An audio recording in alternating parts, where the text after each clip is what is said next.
Estamos de volta com o Jornal da Orla na TV. Nosso convidado é o professor Paulo Ângelo Lorandi, professor doutor do curso de farmácia da Unisantos. Olá, professor, um grande prazer recebê-lo. Prazer é todo meu. Bem, o professor Paulo, responsável por uma coluna sobre medicamentos no site do Jornal da Orla. Professor, o uso de medicamentos é muito perigoso sem a receita médica, a automedicação? Representa grande risco? Sem sombra de dúvidas. Hoje o medicamento é considerado um dos principais fatores para a intoxicação. Então existem dados concretos que medicamento mal conduzido, ele leva à intoxicação. Além disso, a automedicação pode mascarar sintomas importantes que posteriormente vai comprometer o tratamento médico. E o que fazer diante disso? Porque são milhares de pessoas que se automedicam no país, não é? Não há uma pesquisa, um número exato, mas todos nós sabemos que são milhares de pessoas em todo o Brasil.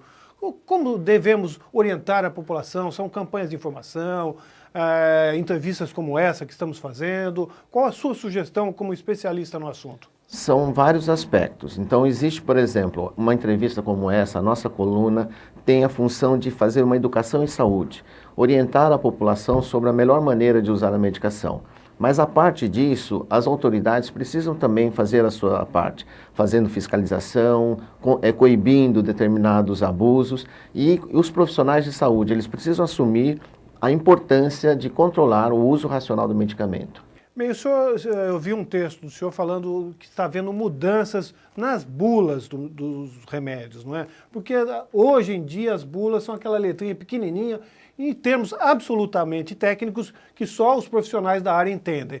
Que tipo de mudança está acontecendo e o que ela vai mudar na vida das pessoas que usam remédios?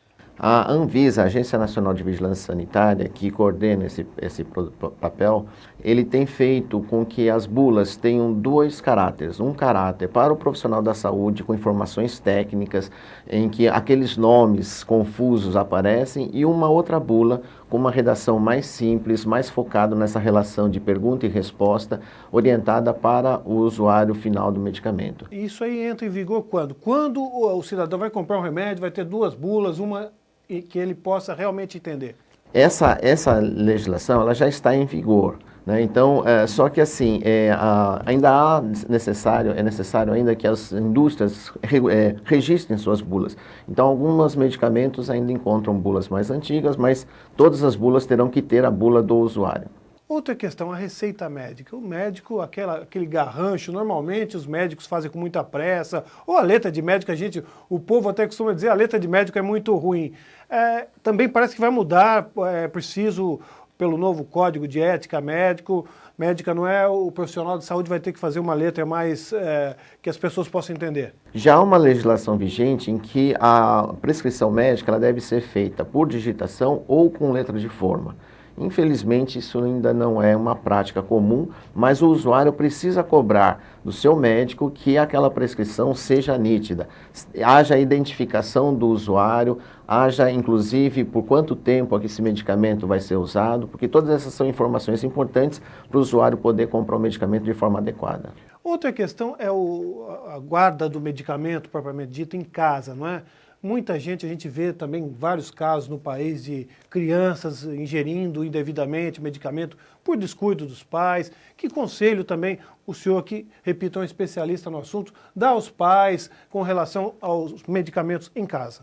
Como você já falou, os medicamentos não devem estar acessíveis às crianças. Isso é fundamental. Armário fechado, armário alto, isso é fundamental. Porque os medicamentos são coloridos, vermelho, brilhante, isso chama a atenção da criança. Além disso, a gente deve procurar guardar os medicamentos em lugar fresco, não úmido. Então, o banheiro não é o melhor lugar. Então, de preferência, um armário, de preferência com chave, quem tem criança em casa. Outra questão importante é a relação da indústria farmacêutica com os médicos. Sempre oferecem vantagens aos médicos, pagam viagens internacionais, e são muitas delas importantes, é claro, porque os médicos vão também tomar conhecimento, participar de cursos. Mas essa relação, que muitas vezes também chega a ser promíscua, que ela reflete na vida das pessoas? A Organização Mundial da Saúde ela tem apresentado perspectivas em que A população, os profissionais de saúde, eles devem reagir contra essa prática.